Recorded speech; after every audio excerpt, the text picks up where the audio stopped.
लगता है क्योंकि चाइना डिसएडवांटेजेस पोजीशन में है, उनको खतरा लगता है कि भाई अगर ये बॉर्डर में बन गया सारा इनका इंफ्रास्ट्रक्चर तो हिंदुस्तान अपनी फौज वगैरह अच्छी तरह वहां मूव कर सकता है, तो इसीलिए चाइना ये ऑब्जेक्शंस करता रहता है।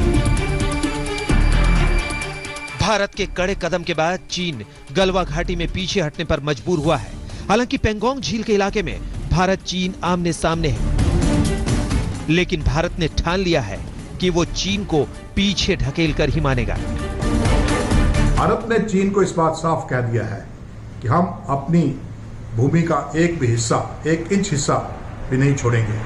इसलिए चीन को वापस जो LAC है उसके पार जाना पड़ेगा, उसकी पहली पोजीशंस के पास उसको जाना पड़ेगा। चीन को ये बात माननी पड़ेगी। सैन्य तैयारी बढ़ाने के साथ ही भारत ने बातचीत का रास्ता खुला रखा है। 6 जून को भारत चीन के बीच लेफ्टिनेंट स्तर की बातचीत होने वाली है। भारत दो टूक कहने वाला है कि चीन को 2 मई से पहले की स्थिति में लौटना होगा। इसके सिवाय इस तनातनी को कम करने का कोई रास्ता नहीं है। शुजा उल हक के साथ अशरफ वानी, श्रीनगर, आज तक।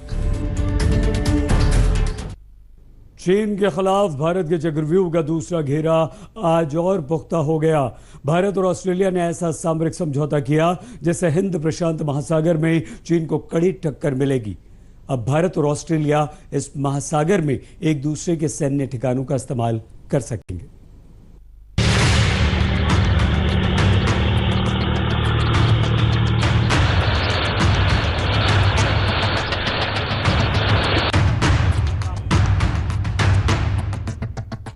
कहते हैं दुश्मन का दुश्मन दोस्त होता है, कुछ ऐसा ही इस मामले में भी है। ऑस्ट्रेलिया से चीन के रिश्ते बेहद खराब दौर में हैं।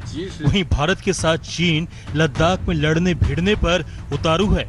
इस बीच भारत और ऑस्ट्रेलिया ने हिंद महासागर में चीन के बढ़ते प्रभाव को नाकाम करने के लिए एक दूसरे के सैन्य अड्डों के इस्तेमाल का एक बेहद अहम समझौता किया है।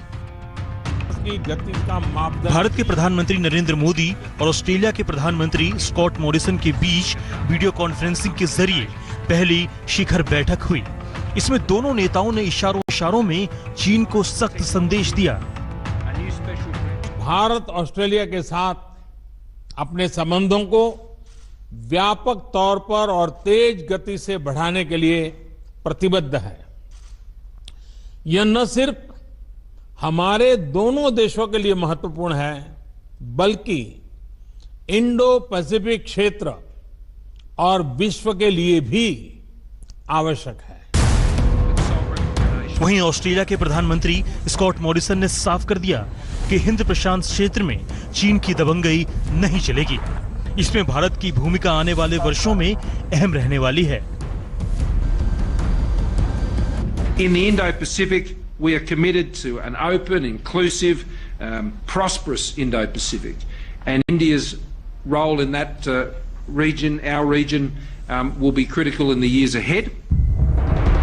जहां तक हिंद प्रशांत क्षेत्र की बात है, तो चीन के बहुत तेजी से बढ़ते कदमों को रोकने के लिए ऑस्ट्रेलिया और भारत एक साथ आए हैं। अहम सैन्य समझौते के तहत भारत और ऑस्ट्रेलिया के जंगी जहाज और फाइटर जेट एक दूसरे के सैन्य अड्डों का इस्तेमाल कर सकेंगे। साथ ही ये जहाज जरूरत पड़ने पर ईंधन भी ले सकेंगे। भारत अंडमान निकोबार द्वीप समूह में मौजूद अपने नौसैनिक अड्डे का इस्तेमाल करने की सुविधा ऑस्ट्रेलिया को देगा।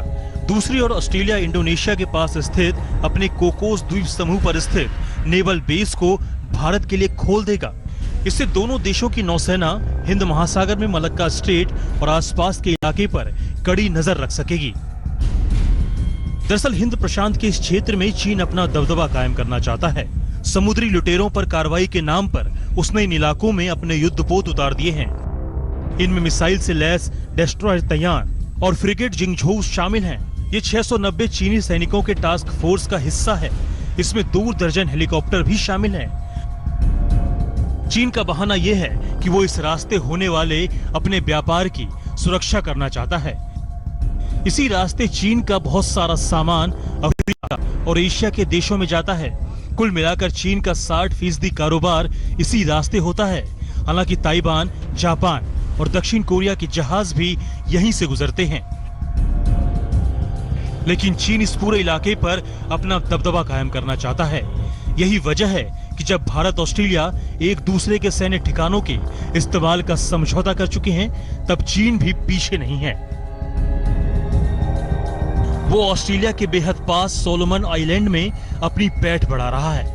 उसने कोरोना से लड़ने के नाम पर सोलोमन आइलैंड की आर्थिक मदद का वादा भी किया है। दूसरी तरफ उसने पापुआ न्यू गिनी पर भी डोरे डाले हैं।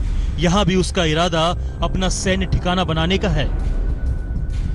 चीन की बेचैनी दरअसल भारत और ऑस्ट्रेलिया के बीच होने जा रही द्विपक्षीय नौसैनिक अभ्यास से भी बढ़ गई है। इसे ओस इंडेक्स का नाम दिया गया है। वहीं ऑस्ट्रेलिया और चीन के बीच इस समय तनातनी है। हाल ही में जब यूरोपीय यूनियन ने WHO की बैठक में चीन के खिलाफ प्रस्ताव रखा तो ऑस्ट्रेलिया ने उसका समर्थन किया। इससे चीन इतना नाराज हुआ कि उसने ऑस्ट्रेलिया को अमेरिकन डॉग कह दिया। यही नहीं, उसने ऑस्ट्रेलिया से होने वाले आयात पर भी भारी शुल्क लगा दिया। ऐसे में ऑस्ट्रेलिया को सामरिक और आर्थिक पार्टनर की जरूरत थी। इस वजह से भारत और ऑस्ट्रेलिया की जरूरतें एक जैसी थीं। लिहाजा दोनों के बीच कई अहम समझौते हुए हैं। गीता मोहन के साथ आज तक ब्यूरो। सैन्य, सामरिक और कूटनीतिक घेराबंदी के बाद भारत अब चीन से लद्दाख पर एक बहुत अहम बातचीत करने वाला है। 6 जून को लेफ्टिनेंट जनरल स्तर पर होने वाली इस बातचीत का उद्देश्य भारत चीन की तनातनी को कम करना है, लेकिन भारत का लहजा बेहद सख्त रहने वाला है।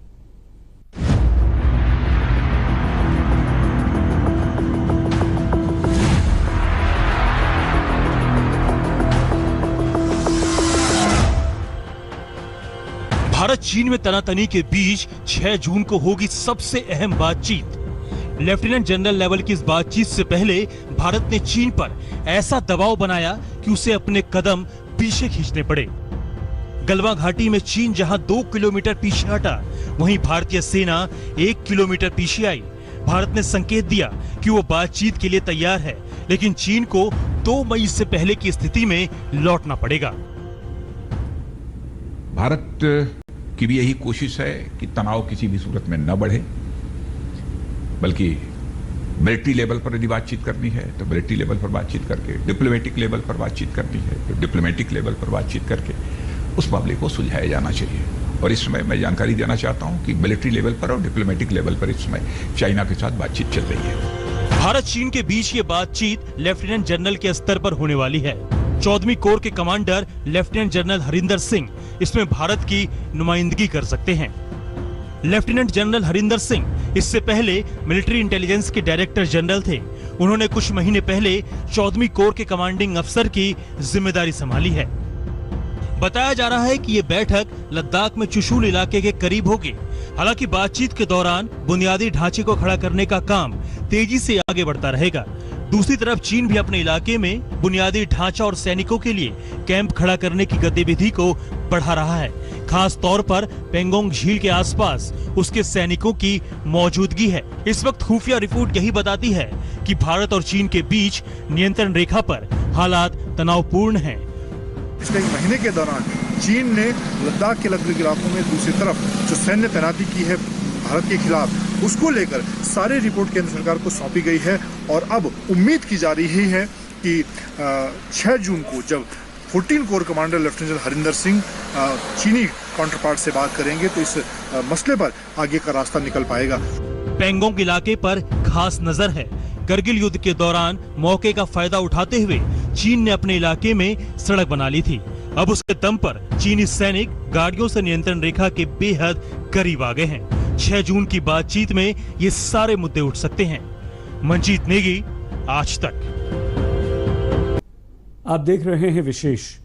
चीन किस हद तक क्रूर है, इसका अंदाजा 31 साल पहले हुए नरसंहार पर उसके रवैये से लग जाता है।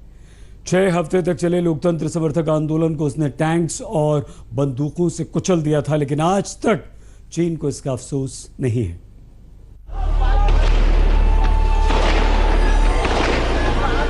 इकतीस साल पहले चीन की राजधानी बीजिंग के तियानानमेन स्क्वायर पर 3 और 4 जून को लोकतंत्र समर्थकों को टैंकों से कुचल दिया गया था।